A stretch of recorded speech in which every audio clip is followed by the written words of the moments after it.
Hoxe imos demostrar que non todo é de cor negra. Que a pesares da situación que nos tocou vivir, sempre se poden sacar cousas boas. Xa que podemos saír de calquera situación e con isto demostramos unha vez máis que somos imparables.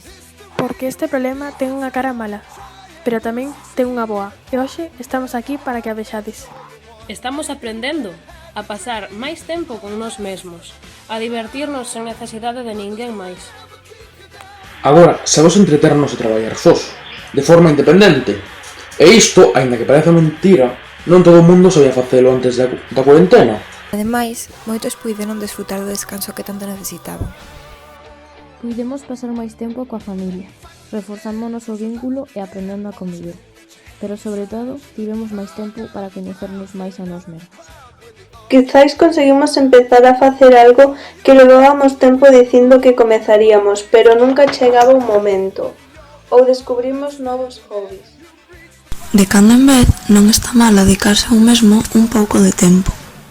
Tamén nos demos conta que nós non podemos controlar o mundo e grazas a iso a natureza está tendo o respiro que facía tempo non lle dábamos.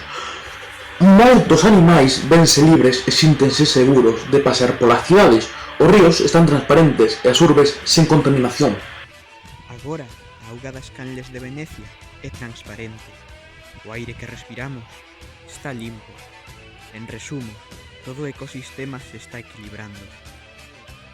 Todo o que estamos a facer nestes días sempre recordaremos. Toda a axuda que nos demos uns a outros. Agora estamos máis unidos. Todos e todas aportamos o noso gran de area, quedando na casa primeiro e cumprindo coas normas na desescalada despois. Por non falar das persoas que van máis alá, profesores universitarios que axudan a estudantes de forma gratuita con clases en línea, xente que fai mascarilla nas súas casas ou xente que doa alimentos. Persoas que rebaixan os seus alquileres para que ninguén quede sen fogar nesta situación. Estudantes de medicina que deciden marchar a axudar fora de forma voluntaria sen ánimo de lucro.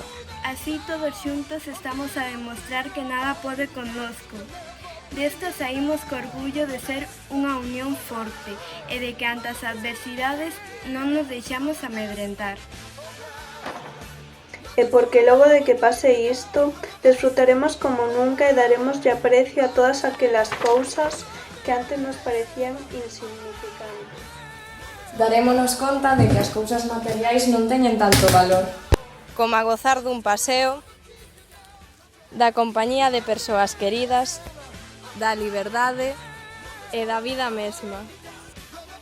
Volveremos a ver os nosos amigos e coñecidos.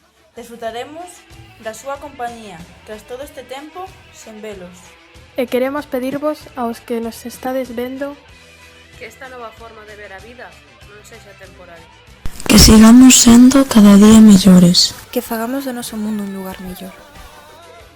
Que respectemos o noso hábitat e aprendamos a convivir co planeta e os seus habitantes.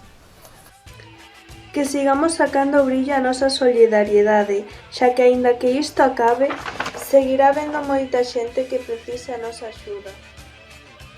Que sexamos mellores irmáns e irmás, fillos e fillas, netos e netas, amigos e amigas, cada día. Porque esta pandemia pode ser o comezo da nosa declive ou o comezo dunha nova etapa protagonizada por todos nós. Todos. Nós. Decidimos. Que decides?